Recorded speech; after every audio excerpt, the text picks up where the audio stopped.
Buenos días, bienvenidos a la clase de Biología Vegetal 2, Bio 222. Hoy día vamos a tener una clase sobre epidermis. ¿Ya? Así que vamos a comenzar. Va. Eh, what? Eh, va. ¿Por qué no me pesca? Eh, ahí. Ahí sí. Ya. ¿Están viendo la clase, la pantalla?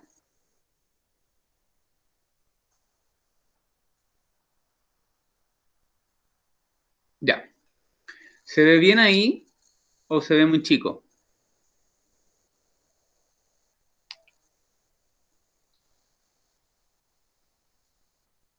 ¿Se ve bien? Chico. Eh, ahí, ¿alcanzan a leer?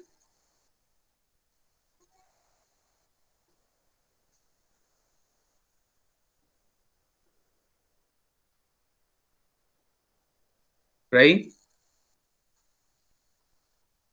Ya. Es que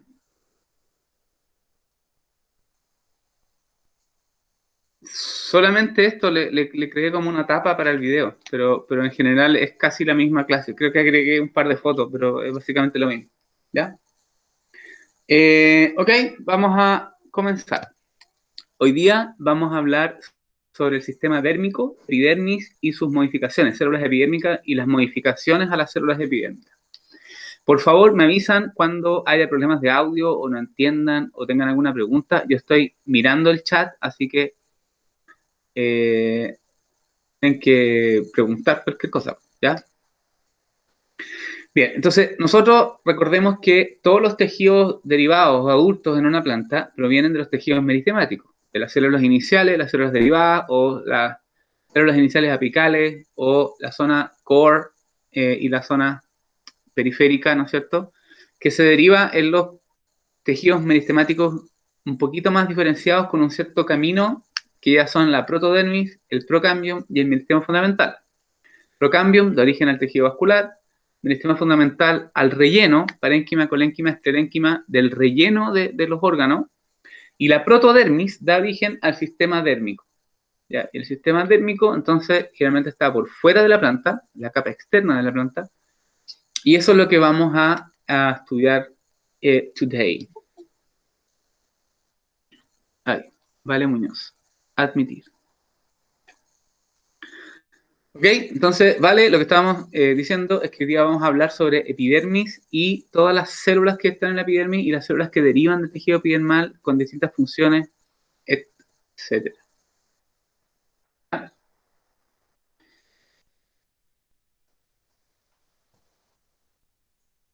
Entonces, dentro de las células derivadas de la protodermis, tenemos las células epidérmicas que ya algo hemos visto cuando hemos visto, por ejemplo, anatomía de la hoja, anatomía del tallo, anatomía de la raíz. Este tejido externo, usualmente es una sola capa, pero vamos a ver que en ciertas circunstancias pueden ser más de una, son las células epidérmicas. Y ya también hemos visto que estas células epidérmicas usualmente secretan una capa de cera que es compleja, que se llama cutícula, que está hecha de una cera que se llama cutina y que protege, ¿no es cierto?, el exterior de la planta. En las hojas también vimos que hay unas células epidérmicas especiales, modificadas, hoy día las vamos a ver más en detalle, que son los estomas, ¿ya? Que es un complejo de células, que son dos células enfrentadas con un hoyo al medio que permiten el intercambio gaseoso. ¿Ya? También vamos a ver células de pelos radicales, tricomas y otro tipo de células epidérmicas modificadas. Ya, el sistema dérmico está compuesto por la epidermis y la peridermis. La epidermis se encuentra en todas las zonas verdes, ¿ya? Todas las zonas verdes, menos cuando todavía no es epidermis y es meristema, y es protodermis, ¿cierto? Y las zonas de una planta o las plantas que tienen leña, como leño, o que se ven así con crecimiento secundario, que se ven como que tuvieran un tronquito, ¿ya? Esas reemplazan la epidermis por un tejido que se llama peridermis, que es un tejido secundario. Vamos a tener una clase especial de crecimiento secundario, entonces no lo vamos a tocar en profundidad hoy día. Hoy día vamos a ver solo epidermis, es decir, solo la parte como de crecimiento primario, con tejidos verdes. ¿Ya? El tejido epidérmico cubre toda la superficie externa de las plantas herbáceas o de las partes herbáceas de una planta leñosa, porque una planta leñosa, muy leñosa será, pero las hojas son igual verdes, ¿cierto? Y está compuesto por células epidérmicas, que son células que están muy unidas unas con otras, así, ¿ya? En general secretan esta capa de cutícula, que está hecha de cutina más otras ceras, y forman un entramado, una capita, que es igual que cuando uno le echa cera al auto, ¿no es cierto?, de protección, ¿ya? Esta capa de cera, la cutícula, permite que se refleje parte de la radiación solar incidente, y aparte de eso, evita la pérdida de agua, se vuelve como impermeable. Y esta capa de cera, por ejemplo, cuando uno agarra una manzana y le hace así, y se ve como brillante, ¿cierto? Ese aspecto como lustroso o brillante es justamente la cutícula, ¿ya? En la epidermis también se pueden observar modificaciones de estas células epidermales que son distintas a la típica célula epidérmica, que son estomas, tricomas y otro tipo de especializaciones.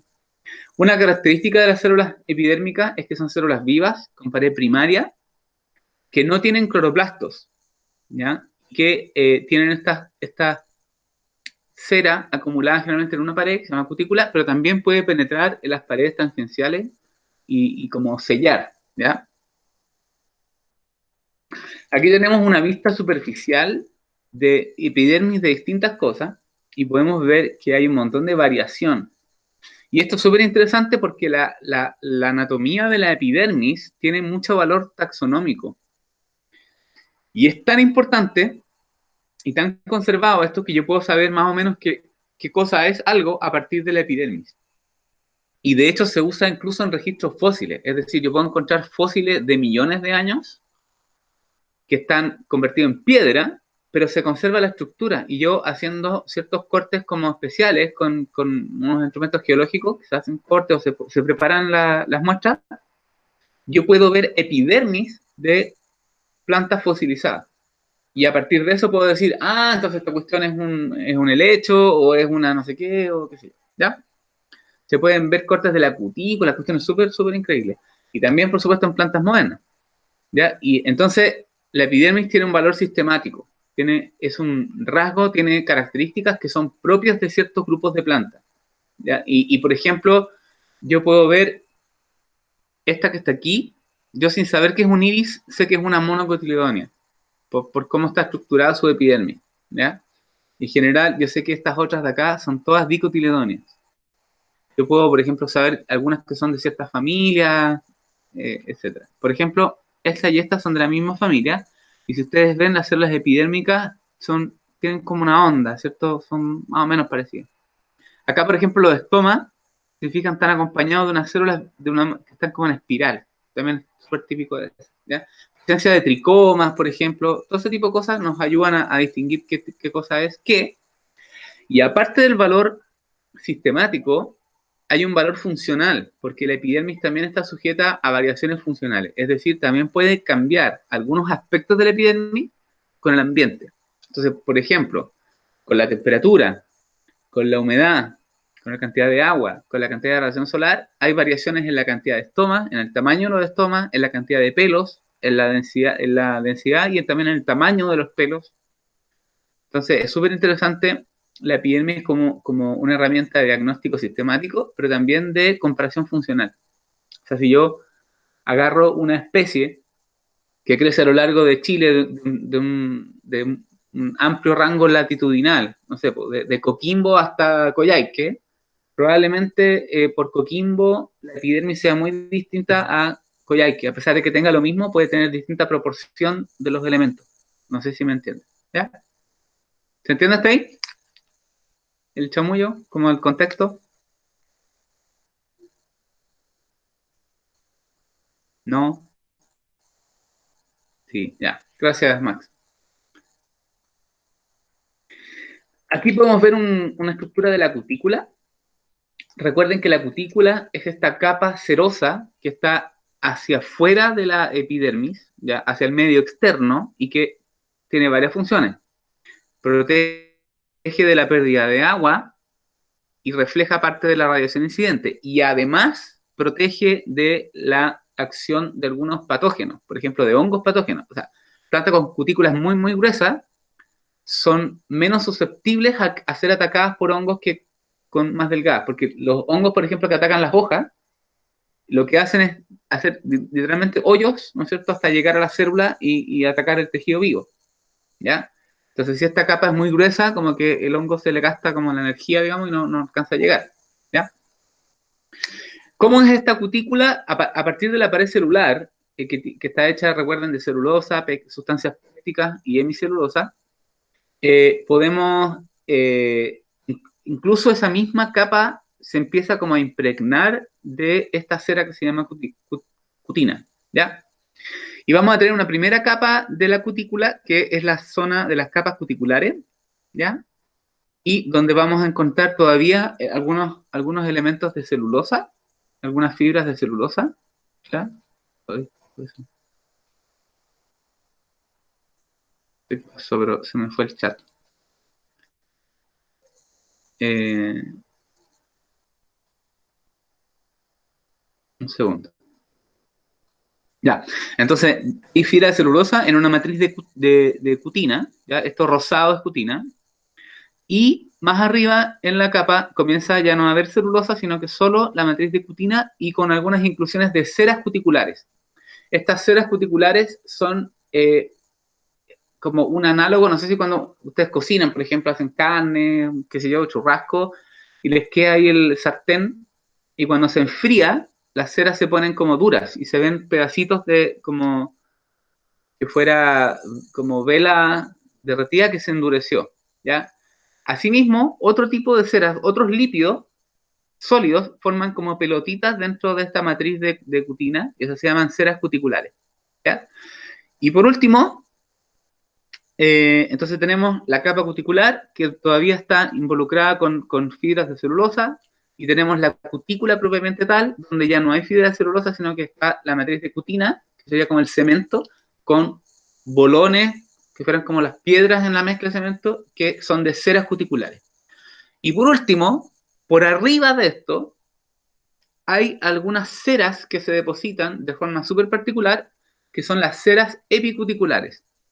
Y las ceras epicuticulares también tienen valor sistemático, porque en algunos casos se ven como edificios, otros se ven como un bosque, otros tienen como distintos aspectos las ceras epicuticulares, ¿ya? Aquí hay un montón de lípidos que no vamos a entrar en la química de estos lípidos, porque no es el caso de este curso. ¿Ya?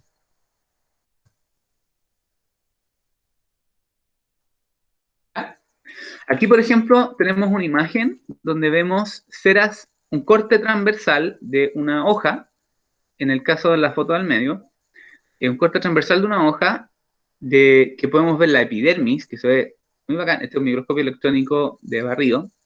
Y encima, no sé si alcanzan a ver que se ven como unos edificios tipo película Inception. ¿La vieron? Súper buena. Y todos esos como edificios que se ven arriba son las ceras epicuticulares. Y esa capa gruesa que se ve en la zona justo debajo de estos como edificios es la cutícula más el pedazo de pared de esa célula epidérmica, ¿ya? En el caso de, voy a mover el mouse, aquí por ejemplo, estas son también vistas de microscopio electrónico de barrido de ceras epicuticulares, y podemos ver un estoma, podemos ver otro tipo de ceras epicuticulares, que son totalmente diferentes a estas que están acá y estas que están acá. Loco, pero cierto, ¿ya? Como les decía, en algunos casos, las paredes de las células epidérmicas, no solo la de arriba, la que da hacia afuera, sino que también las paredes tangenciales, incluso la de abajo, se pueden impregnar con cutina. Y a eso se le llama cutinización de las paredes, ¿ya? Entonces tenemos hacia arriba la cutícula, y cuando la cera cutina que forma la cutícula impregna también las otras paredes de la célula epidérmica, a eso se le llama cutinización. Ya, y obviamente, de nuevo, todo esto tiene alguna señal ambiental. Hay un componente que es genético, o sea, hay plantas que tienen cutículas más gruesas que otras de forma innata, ¿cierto? Pero también cuando hay condiciones, por ejemplo, de menos agua, más sol o qué sé yo, también una misma especie, distintas poblaciones o distintos individuos pueden generar cutículas de mayor o menor tamaño. ¿Ya? La epidermis, estoy en clase mono. Eh, ya, vas a sacar chocolate. Ah. La epidermis, en la mayoría de los casos, en un tallo, etcétera, en cualquier órgano verde, usualmente es una sola capa de células, es uniseriada. Eso es lo más normal, ¿ya? Entonces tenemos, por ejemplo, un corte transversal aquí de hoja, donde podemos ver la epidermis adaxial, la epidermis abaxial, los estomas por abajo. Entonces esto es una hoja que es bifacial, ¿no es cierto? Tenéis parénquima empalezada, parénquima esponjoso, un tricoma ahí. Y podemos ver que la epidermis en este caso es súper distinta a la zona del mesófilo donde hay parénquima, ¿ya? No tiene cloroplasto, ¿ya? Y en este caso la cutícula es más o menos delgada. ¿Súper? Y la epidermis es una sola capa de células. ¿En qué circunstancias se imaginan ustedes que puede ser adaptativo o puede ser relevante como ajuste al ambiente tener múltiples capas de célula epidérmica? ¿Cuándo se le ocurre a usted?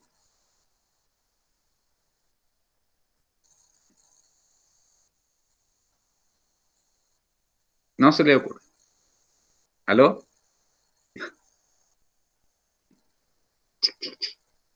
¿Nadie?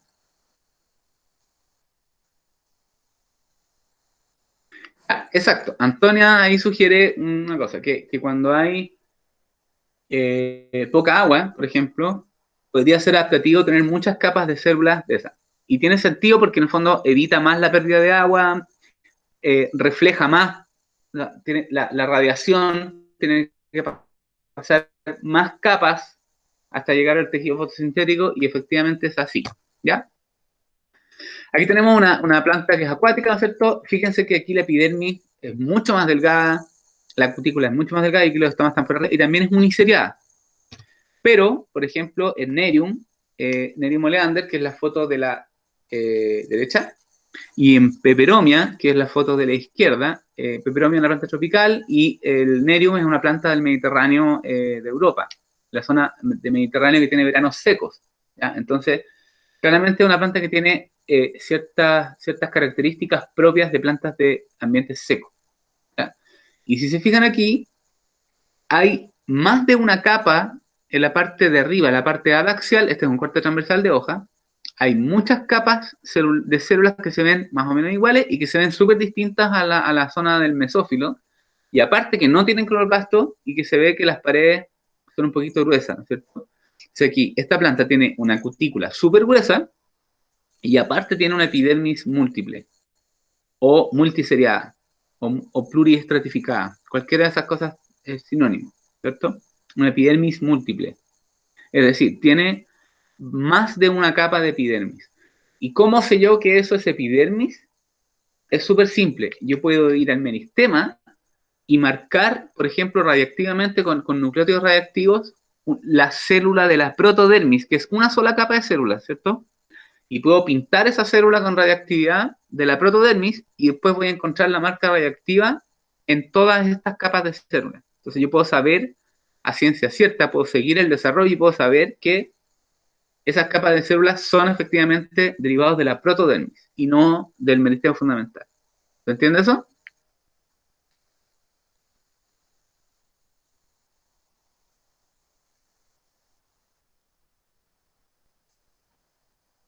¿No?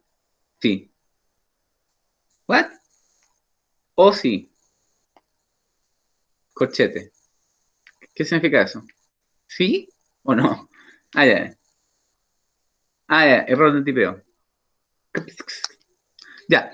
Además, en este caso podemos ver presencia de tricomas, que ya hablamos en la clase anterior, que también tienen una función en protección contra evitar la pérdida de agua y también protección mecánica contra insectos, etcétera.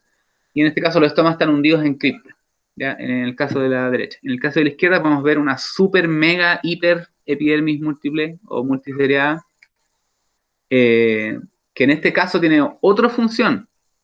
En el caso de peperomia, que es una planta tropical, donde obviamente no hay problemas de agua, esta funciona como una especie de reserva de agua, ¿ya? Esta epidemia, que es como otra solución, eh, porque además son plantas no parientes ni nada, ¿ya?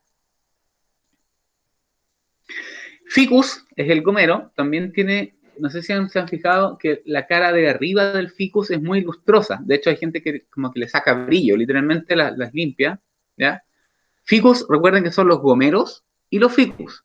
Los gomeros también son ficus, ¿ya? Del género ficus.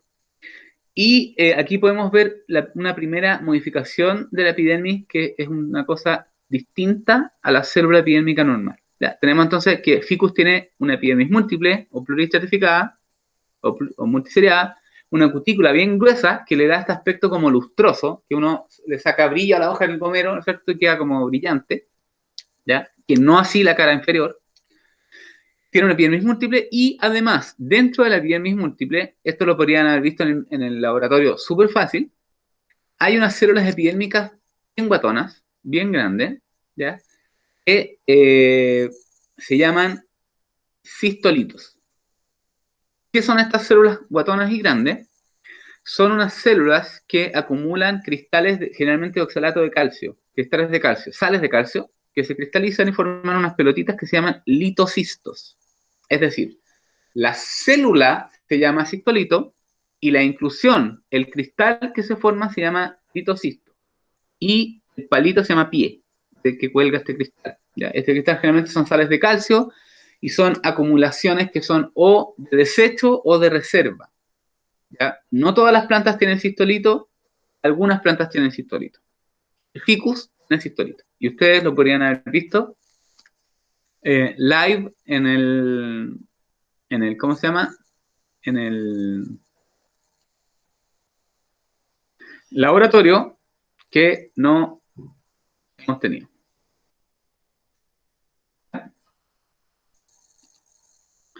Tricomas, ¿qué son los tricomas? What are the trichomes? Tricomas, en inglés se escribe trichome, ¿ya? ¿Sí? Eso es el singular de tricoma en inglés, ¿ya?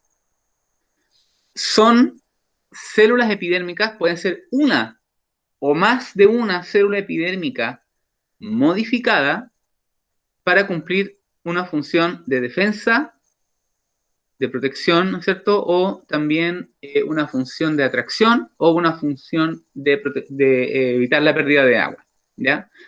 Hay dos tipos principales de tricoma, los glandulares y los no glandulares. Los glandulares son estructuras que acumulan secreciones o sustancias, ¿no es cierto? Y los no glandulares son aquellos que no, que son simplemente mecánicos. O sea, son una célula, ¿ya? Pero no acumula alguna sustancia particular.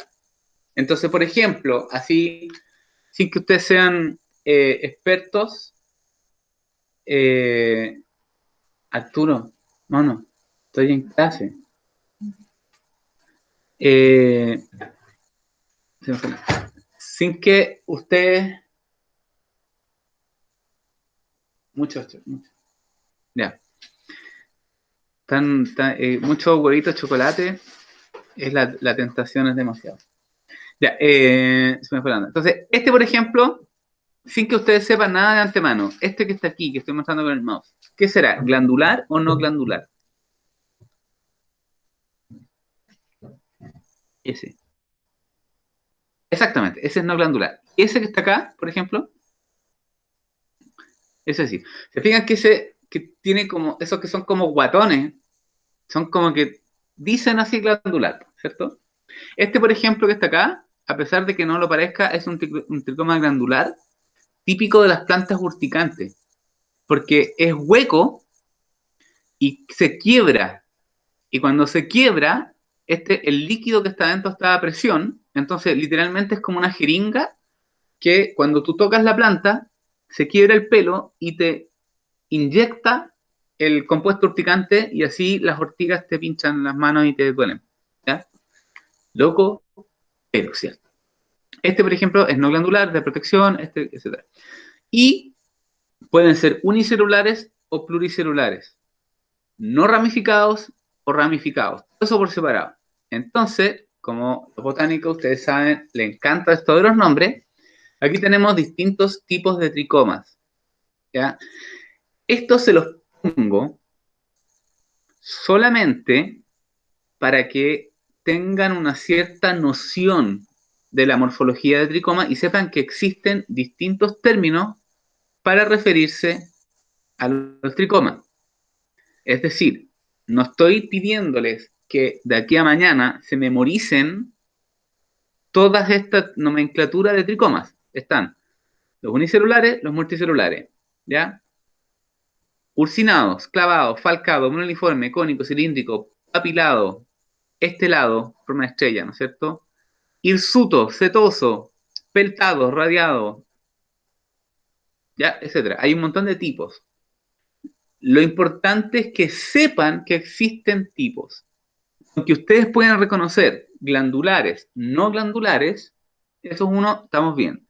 Con que puedan reconocer dentro de los no glandulares, simples o ramificados, unicelulares o pluricelulares, con eso ya estamos. ¿Ya? Entonces hay un montón de tipos. Solamente que sepan que existe y que la complejidad, a medida que yo me meto en el tema, es mayor. Y cuando quiero describir, por ejemplo, una especie, tengo que manejar este tipo de terminología. ¿Se entiende? Entonces, por ejemplo, si ustedes hubiesen podido hacer su proyecto de investigación y hubieran querido trabajar con tricoma, hubieran tenido que aprender, digamos, al menos el tipo de tricoma que tenía la planta con que van a trabajar, ¿cierto? No tengo idea. Tendría tendría que buscar fotos anatómicas y cachar el tipo. Pero me da la idea que son así tipo dendrítico. No, no, así que a priori no sé. Debo decir que nunca he visto al microscopio hojas de eso. No sé, no sé. Yo sé que tiene muchos tricomas, pero no lo sé. Tendrían que ver una foto y tratar de cachar más o menos qué tipos son. ¿Ya?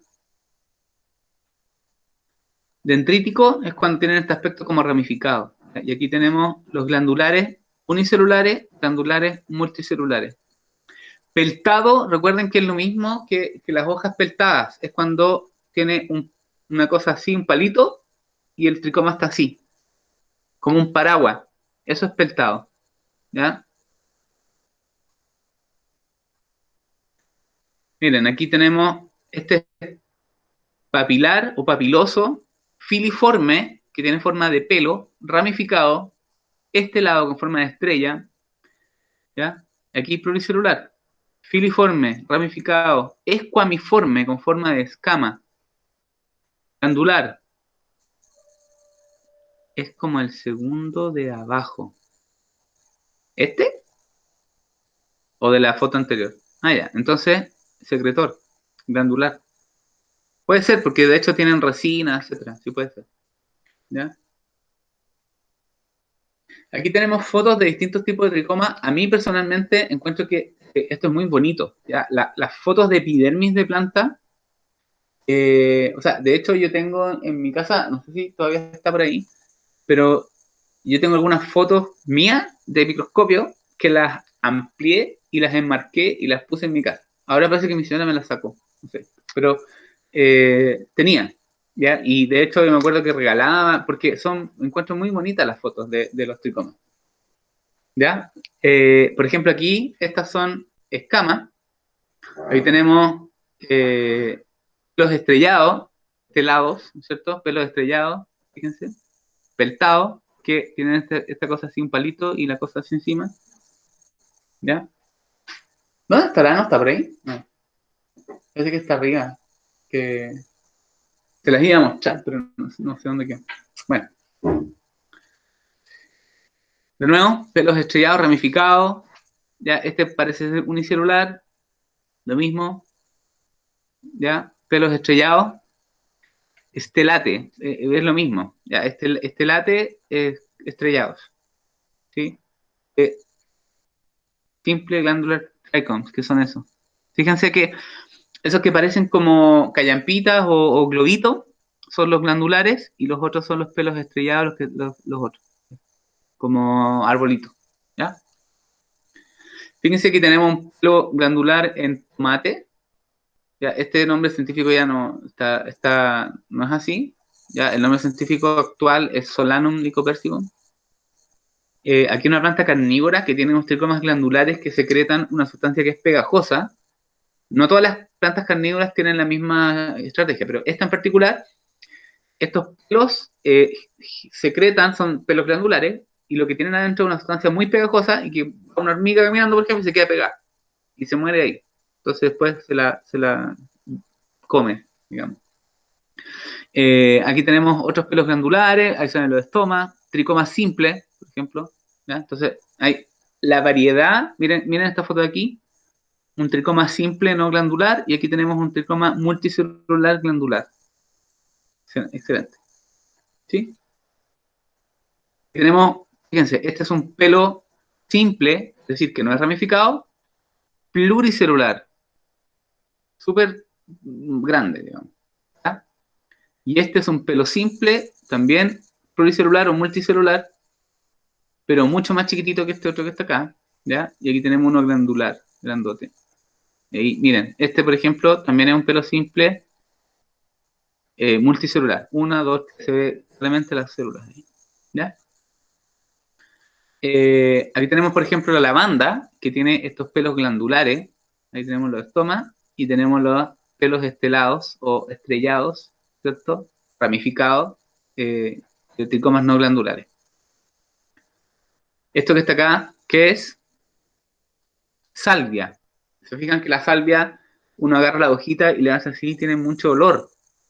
Y estos son los pelos glandulares que tiene la salvia, ¿ya? Y que obviamente contienen estos aceites de esencia que le dan ese olor, ¿ya? Esto, menta, y podemos ver también unos tricomas glandulares y podemos ver tricomas no glandulares multicelulares. Escamas en orégano, ¿ya? Eso con la parte de los, ¿cómo se llama? Escomas, ¿ya? Se me fue el chat, un segundo.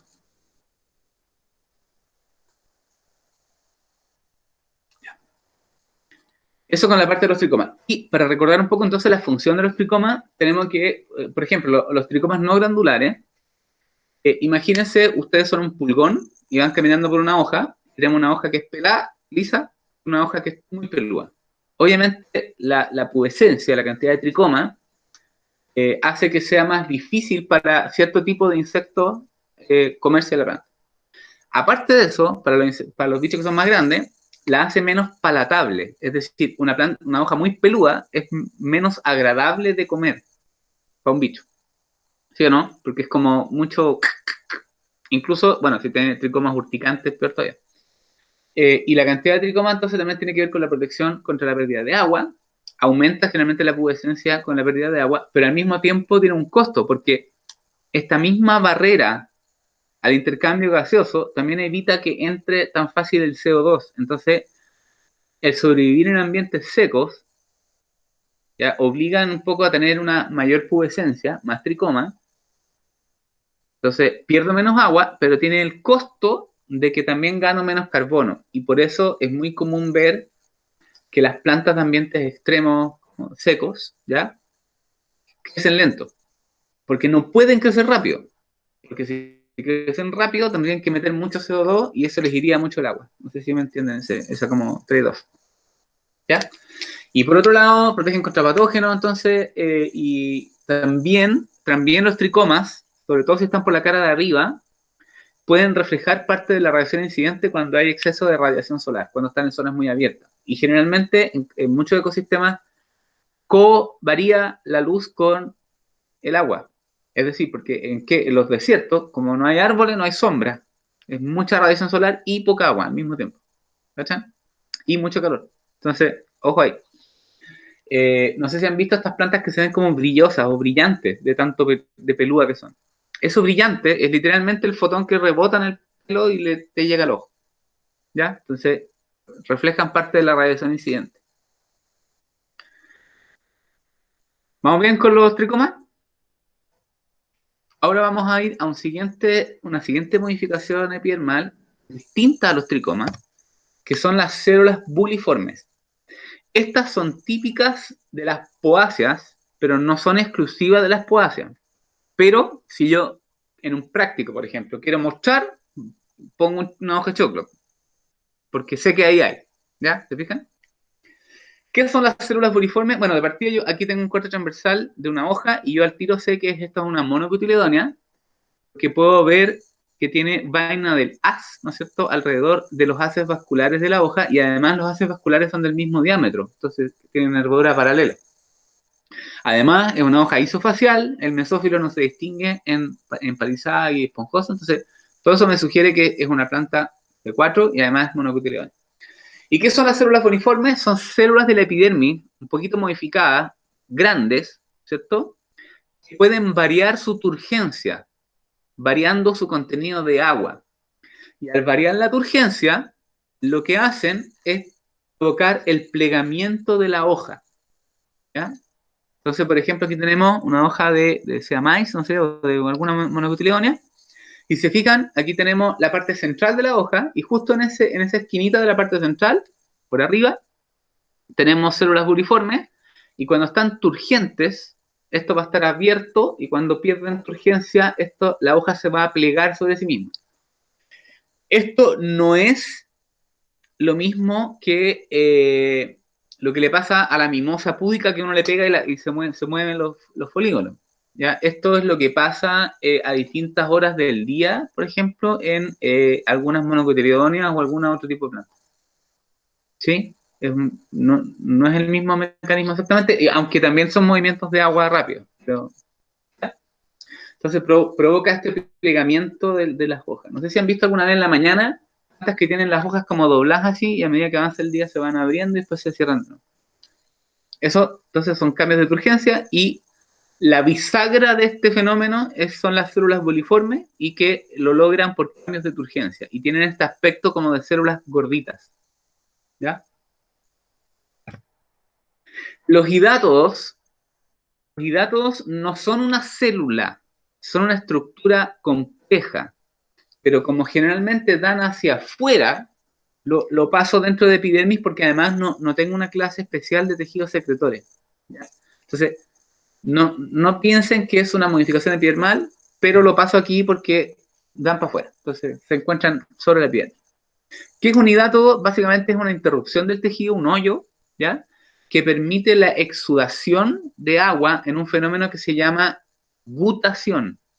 Así, como de Gutiérrez, gutación. ¿Vale? Eso se llama gutación, es una estructura, entonces, donde hay células que se van como desarmando o desorganizando, con un epitelio muy, muy delgado de parénquima, con paredes muy delgadas, donde termina un conducto vascular, y literalmente esto chorrea agua. ¿Ya? Eh, Ocurre por el borde de la hoja, pero no en todas las plantas. Es común, por ejemplo, en plantas tropicales. ¿Ya?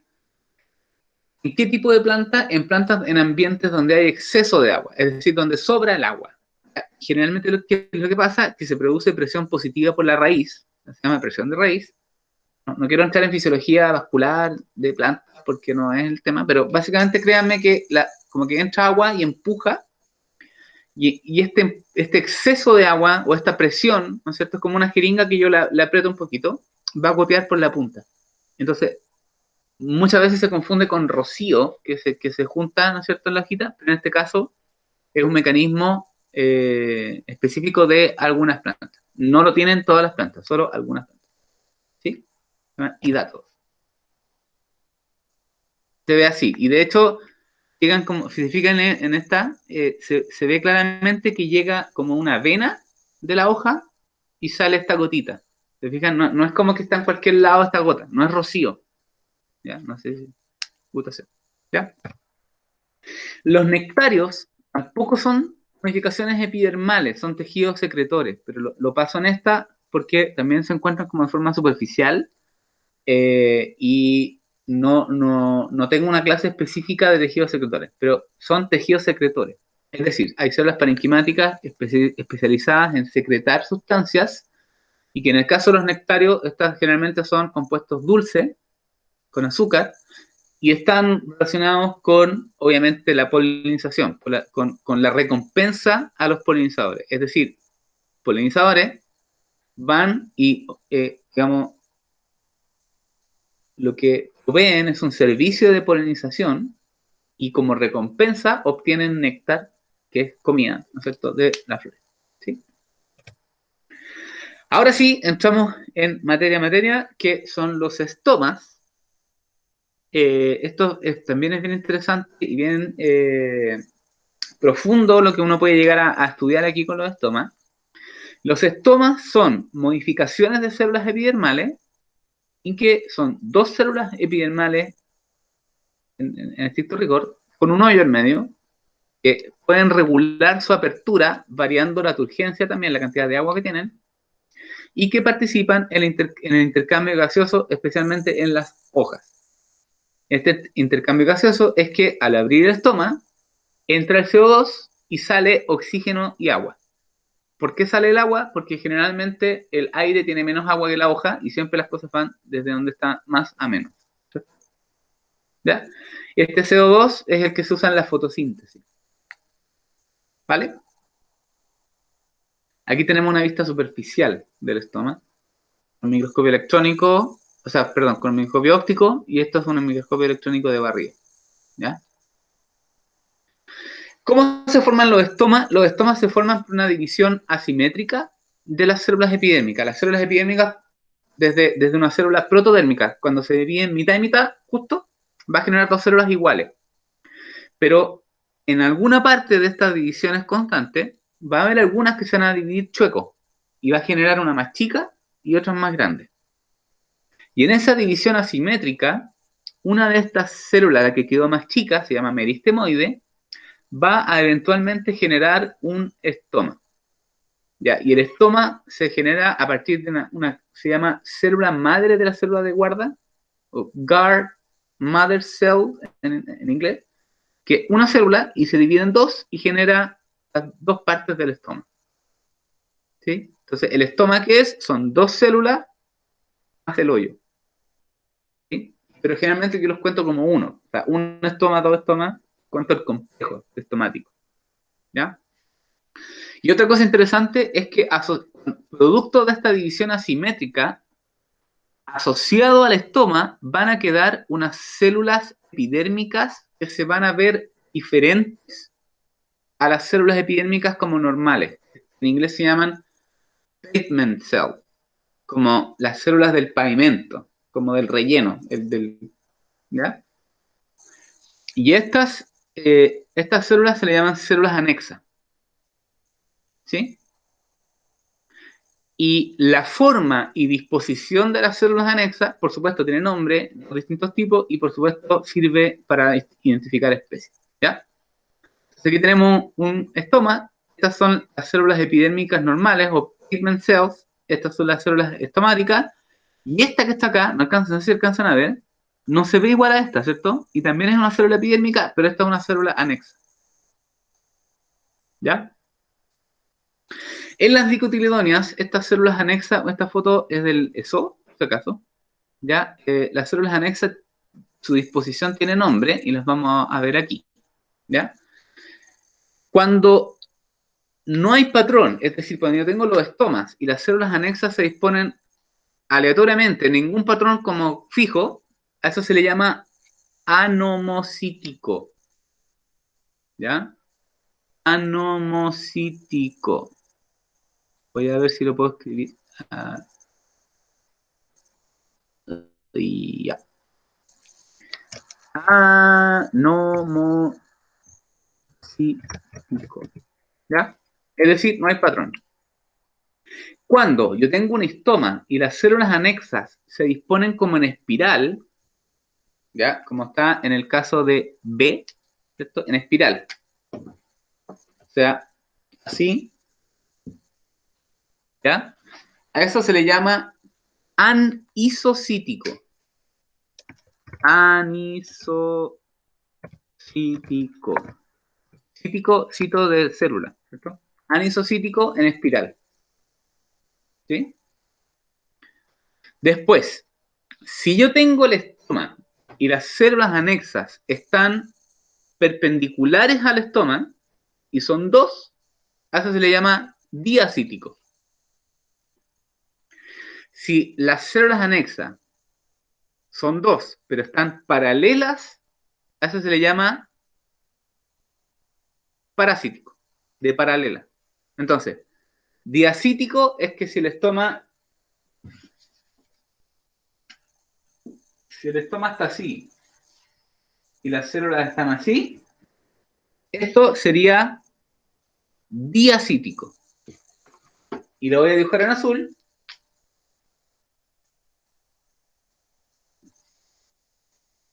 Lo que está ahí en azul sería parasítico. ¿Ya? Si son cuatro, es decir, 2 y 2, se llama tetracítico. Si son como una estrella, esto ya ustedes como ya más o menos lo hemos conversado. El prefijo actino es de estrella. ¿Ya? Entonces, si yo tengo el estoma al medio y las células anexas salen como hacia afuera, como una estrella, ¿ya? Eso se le llama actinocítico. Y por último, el ciclocítico, lo voy a dibujar. El ciclocítico es cuando yo tengo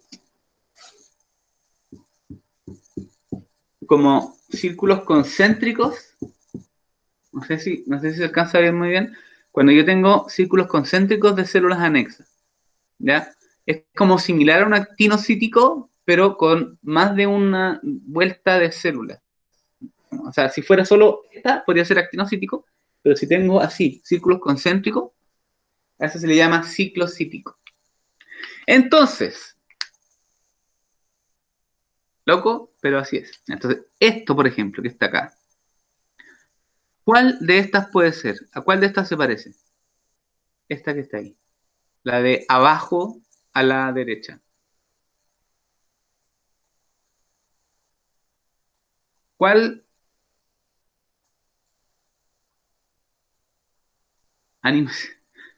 No, es anisocítico.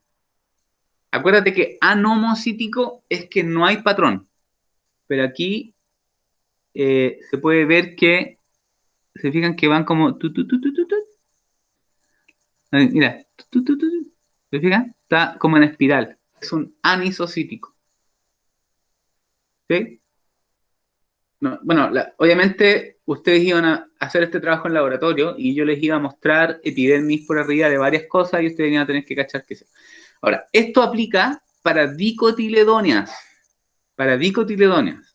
En el caso de las monocotiledóneas, la epidermis suele ser con células alargadas.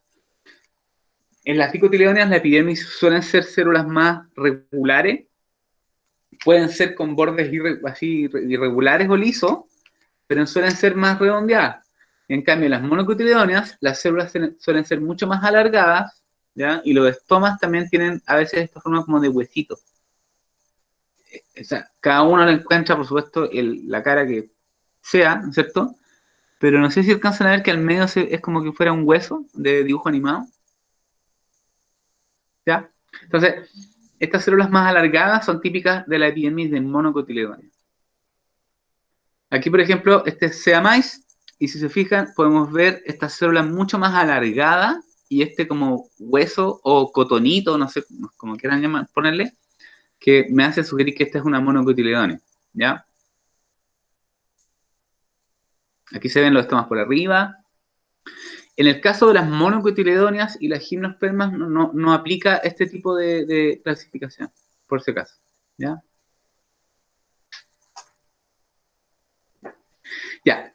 Esto, muy importante que lo entiendan. Muy importante que lo entiendan porque seguro, 100% seguro, 85.000% seguro, como diría algún político por ahí, 965.000.000.000, 200.000, 285.000, 280 millones de importante, que es la densidad estomática y el índice estomático.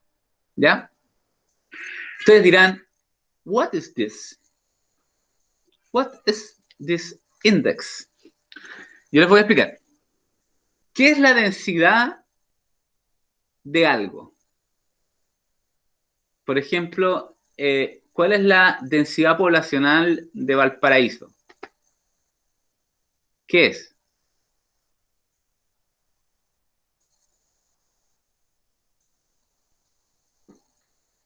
¿Aló, gente? ¿Están vivos? ¿Qué es la densidad poblacional? Chile.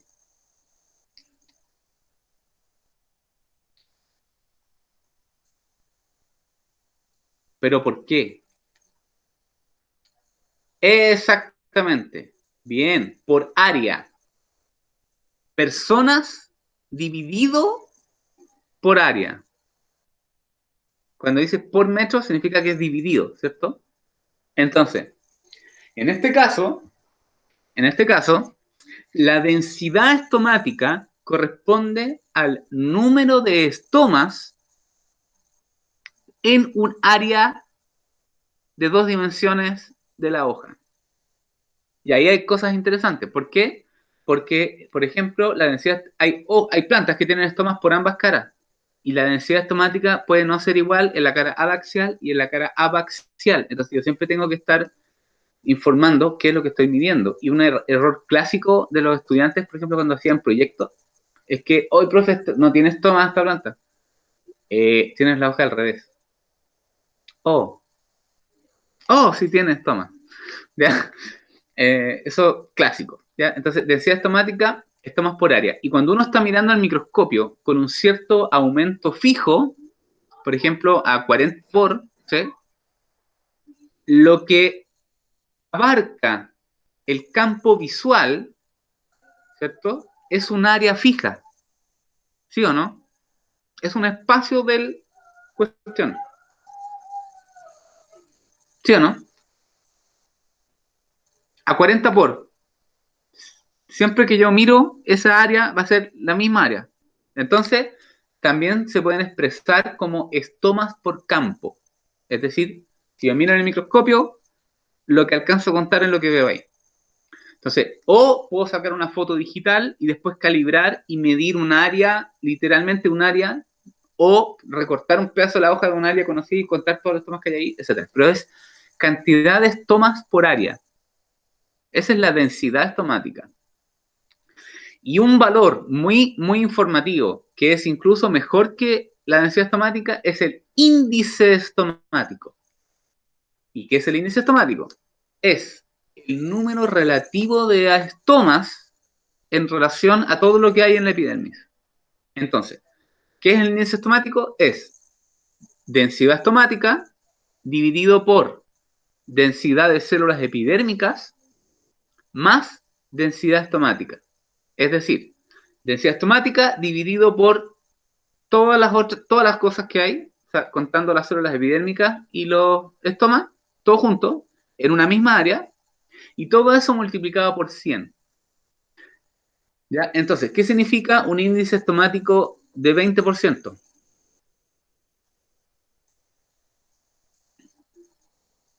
¿Qué significa? A ver si entendieron. ¿Qué significa un índice estomático del 20%?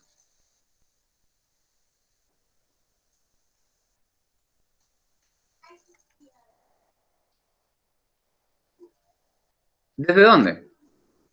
¿De cómo se calcula?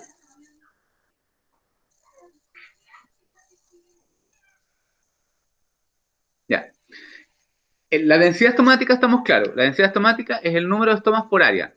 El área puede ser micrones cuadrados, centímetros cuadrados, puede ser por campo visual, ¿ya? Y el índice estomático es una medida relativa de la densidad estomática en relación a las células epidérmicas y los estomas en total, ¿ya? Entonces se calcula como la densidad estomática dividido por la densidad de células epidérmicas, es decir, en ese mismo pedazo donde yo conté los estomas, ¿cuántas células epidérmicas hay? ¿Cuántas cosas no estomas? Células epidérmicas normales. Más los estomas. Entonces, calculo el total de células que hay en ese pedazo. ¿Ya? A ver, espérate, es que se me salió el chat otra vez. No sé por qué se me cae, se me sale el chat. Un segundo. Ya. Ahí. Se me fue la onda. De cada 100 células de la epidermis, 20 son estomas. Exacto.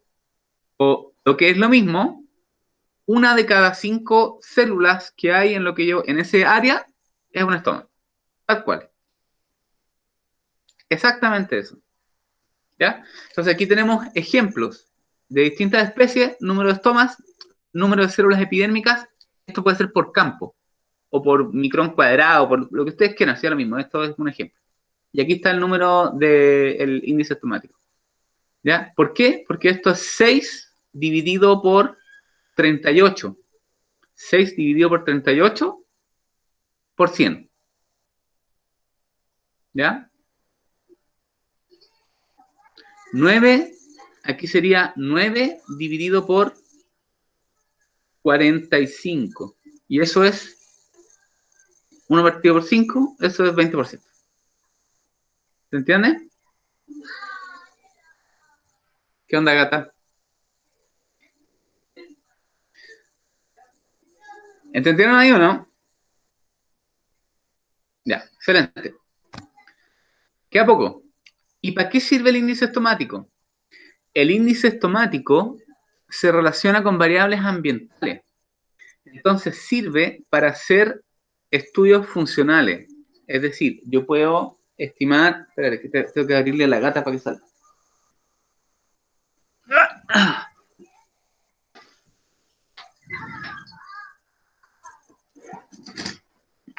Yo puedo estimar, por ejemplo, el índice estomático en un gradiente de temperatura, ¿ya? Pero el índice estomático es súper sensible a la cantidad de CO2 atmosférico y es inversamente proporcional a la cantidad de CO2.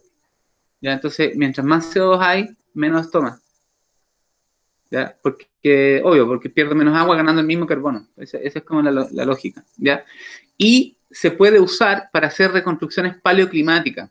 Es decir, conociendo cuál es el índice estomático de un grupo de especies hoy, yo puedo ir al registro fósil de fósiles recientes, por ejemplo, de 10.000 años, o 20.000 años, o 40.000 años, donde todavía tenemos especies que son básicamente la misma, y puedo entonces estimar los niveles de CO2 atmosférico. Y a partir de eso, con modelos climáticos, puedo estimar la temperatura, etc. ¿Ya? Entonces, es súper interesante el uso del índice estomático para estudios paleoambientales. Miren acá, por ejemplo, aquí tenemos el índice estomático y tenemos años al pasado, desde el 1000 al 1500 hacia atrás, ¿no es cierto? Y podemos ver que justo va al revés, o sea, cuando el CO2 baja, esto sube. ¿Ah? Y entonces, ¿qué es lo que tenemos? Es que aquí tenemos el CO2 y aquí tenemos el índice estomático y hay una regresión, ¿ya? Que es más o menos lineal, ¿ya? Esa es más o menos la cuestión. Dependiendo de la especie, ¿ya? Tenemos que hay una relación entre el CO2 y el índice estomático, ¿ya? Esa es como la cuestión. ¿Se entiende? Es muy bueno esto del índice estomático y la densidad estomática para proyectos, porque es muy fácil de medir, o relativamente fácil de medir. Uno puede diafanizar las epidermis de una planta y después en el microscopio simplemente contar estomas y células epidérmicas, ¿ya? y a partir de eso hacer algunas estimaciones, por ejemplo, de variación en distintas poblaciones o qué sé yo, ¿ya? Súper interesante.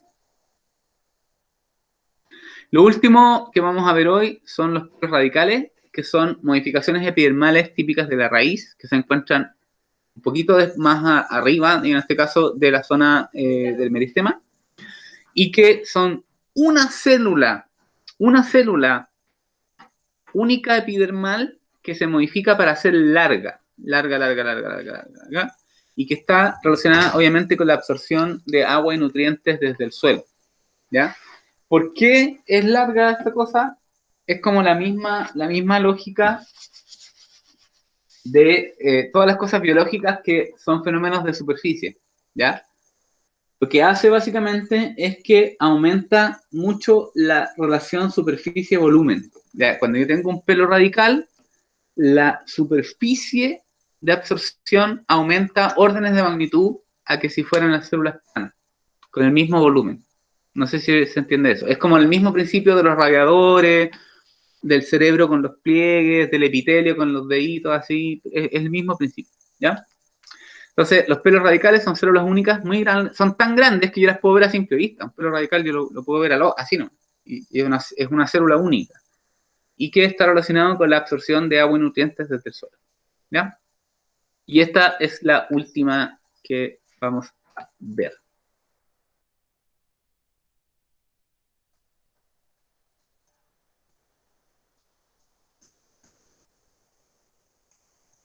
Ya. Entonces, resumiendo, en resumen, ¿qué vimos hoy día? Desde la protodermis deriva el sistema dérmico primario, que es la epidermis. En las plantas que tienen desarrollo secundario, esta epidermis se reemplaza con la peridermis, que lo vamos a ver en una clase especial, ¿ya? Secondly, la epidermis, o el sistema dérmico primario, puede ser la típica célula epidérmica, que en inglés es pavement cell,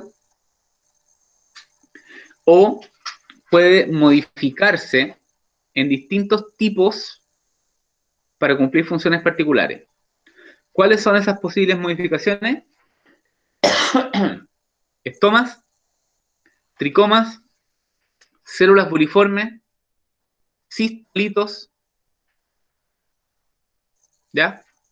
Tricomas glandulares, tricomas no glandulares. Vimos que los estomas tienen cierta función, cierto origen, y que asociados a los estomas en dicotiledonias hay células anexas, y cómo se organizan las células anexas tienen distinto nombre, ¿cierto? Los tricomas pueden ser de distinto tipo, glandulares, no glandulares, unicelulares, multicelulares, ramificados, simples, y que además tienen subnombres dependiendo de la morfología.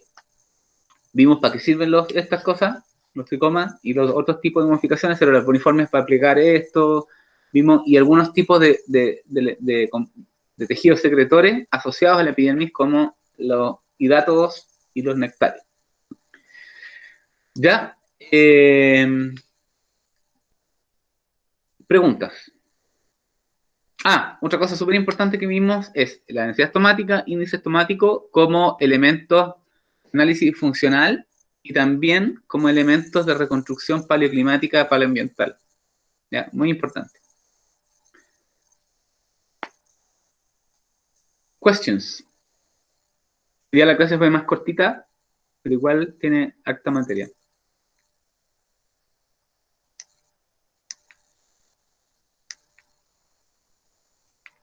Preguntas.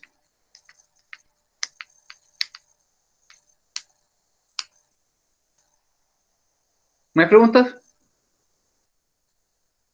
Pueden decir, no, no hay preguntas.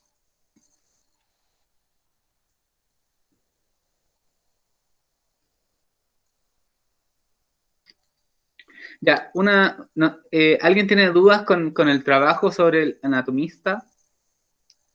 Oye, por si acaso, esto es para todos, no sientan que es un comentario individual. Profe, Déjame terminar. Ustedes tienen que hacer la tarea de buscar a un científico anatomista, qué sé yo. ya, no es la idea que contacten a un colega para que ese colega les haga la pega. Usen Google primero, ¿ya? Porque un colega le llegó un correo de una compañera y ese colega no trabaja en anatomía vegetal. Entonces, basta con que hubieran googleado, digamos, hubieran cachado que ese gallo no trabaja en eso.